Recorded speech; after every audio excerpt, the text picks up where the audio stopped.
կամ 4 պատերազմ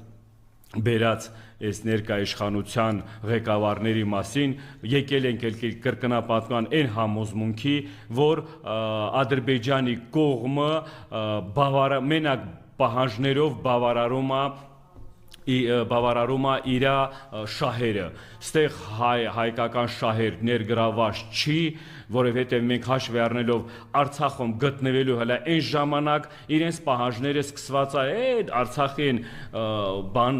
ծանր իրավիճակում գտնվելու ժամանակներից, որ Արցախը ճանաչեք Ադրբեջանի տարածք, դրանից հետո ճանաչելով ներկա իշխանության Ադրբեջանի տարածք, հաշվի առնելով, որ դրանով բոլոր հարցերը կփակվեն, բայց տենց չի, որ միշտ էլ հորդորում էինք, որ տենց բան չանեն, որ տենց որոշումներ չկայացնեն, որովհետև մենք գիտենք թշնամու մոտեցումները, մենք գիտենք թշնամու պլան ծրագրերը,